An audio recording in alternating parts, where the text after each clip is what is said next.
प्रत्येक बस स्थानक आणि आगारांचं तातडीने सुरक्षा लेखा परीक्षण करण्याचे आणि महिला सुरक्षा रक्षकांची संख्या वाढवण्याचे आदेश परिवहन मंत्री प्रताप सरनाईक यांनी दिलेत। बस स्थानक आणि आगारांमध्ये उभ्या असलेल्या निर्लेखन बसेस त्याचप्रमाणे कारवाईमध्ये जप्त केलेल्या वाहनांचं 15 एप्रिल पर्यंत निष्कासन करण्याचे आदेश देखील सरनाईक यांनी दिलेत।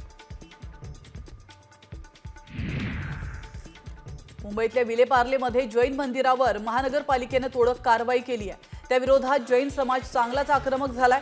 35 वर्ष जुनं पार्श्वनाथ दिगंबर जैन मंदिर पाडण्याच्या नोटिशीला जैन समाजाने मुंबई हायकोर्टात आव्हान दिलं होतं।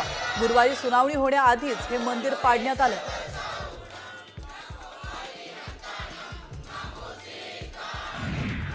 केईएम रुग्णालयातील वरिष्ठ डॉक्टरांवर विनयभंगाचे आरोप लावण्यात आले।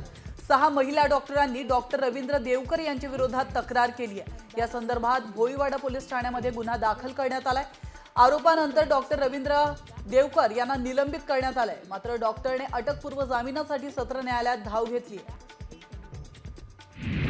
पनीरची मागणी दिवसेंदिवस वाढतच चालली आहे। त्यामुळे अनेक ठिकाणी बनावट पनीर विक्री सर्रास सुरू असल्याचं दिसतंय। त्यामुळेच आता ग्राहकांची फसवणूक करणाऱ्यांवर कठोर कारवाईचे निर्देश मंत्री झिरवाळांनी एफडीएला दिलेत। माणिकराव कोकाटेंविरोधात दाखल केलेली याचिका मुंबई उच्च न्यायालयाने स्वीकारली आहे। माणिकराव कोकाटे आणि राज्य सरकारला बाजू मांडण्यासाठी 21 एप्रिल पर्यंतची मुदत देण्यात आली आहे। शरद शिंदे आणि अंजली दिघोळे राठोड यांनी उच्च न्यायालयामध्ये ही याचिका दाखल केली आहे।